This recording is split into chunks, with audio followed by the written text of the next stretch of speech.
നിയമസഭാ തെരഞ്ഞെടുപ്പിൽ 5 മുതൽ 7 വരെ സീറ്റ് ലഭിക്കുമെന്ന പ്രതീക്ഷയിലാണ് എൻഡിഎ ക്യാമ്പ്. 2020യെ ചേർത്ത് മുന്നണി വിപുലീകരിച്ചതും ദേശീയ നേതാക്കൾ എത്തിയുള്ള പ്രചാരണവും മുതൽക്കൂട്ടായി എന്നാണ് എൻഡിഎയുടെ വിലയിരുത്തൽ. രാജീവ് ചന്ദ്രശേഖർ ബിജെപിയുടെ സംസ്ഥാന അധ്യക്ഷനായതിനു ശേഷമുള്ള ആദ്യ നിയമസഭാ തെരഞ്ഞെടുപ്പ്. എ ക്ലാസ് മണ്ഡലങ്ങൾ തിരിച്ച് ചിട്ടയായ പ്രവർത്തനം, മധ്യ കേരളത്തെ ലക്ഷ്യമിട്ട് മുന്നണി വിപുലീകരണം, ഇങ്ങനെ മുന്നൊരുക്കങ്ങൾ പലതും നടത്തിയെങ്കിലും തിരഞ്ഞെടുപ്പ് പ്രചാരണ സമയത്ത് വിവാദങ്ങളും ട്വിസ്റ്റുകളും നിറഞ്ഞു നിന്നത് എൻഡിഎ മുന്നണിയിൽ. FCRA നിയമ ഭേദഗതി മുതൽ കിറ്റും വോട്ടിന് നോട്ട് ആരോപണവും ബിജെപിയെ മുൾമുനയിൽ നിർത്തി. എങ്കിലും വിവാദങ്ങൾ വോട്ടുകളെ ബാധിക്കില്ലെന്ന ഉറച്ചാത്മവിശ്വാസത്തിലാണ് നേതൃത്വം. ഒരു ക്ലിയർ മാൻഡേറ്റ് CPM-നും കിട്ടില്ല, കോൺഗ്രസിനും കിട്ടില്ല എന്ന് 100% ആത്മവിശ്വാസമുണ്ട്.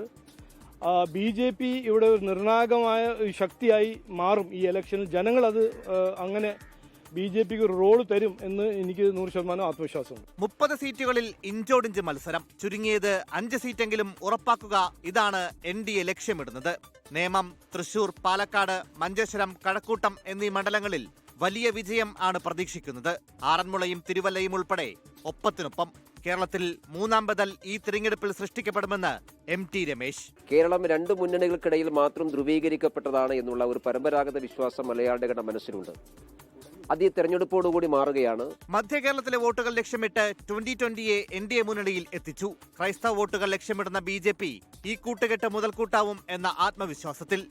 മികച്ച പോളിംഗ് നടന്നത് എൻഡിഎക്ക് അനുകൂലമാകും എന്ന് BJP ക്യാമ്പ് പ്രധാനമായും വിലയിരുത്തുന്നു. തിരഞ്ഞെടുപ്പിന്റെ ഫലം എന്തായാലും എൻഡിഎയിൽ അത് വലിയ ചർച്ചകൾക്കും ഉയർച്ച താഴ്ചകൾക്കും തുടക്കമിടും. 24 കൊച്ചി.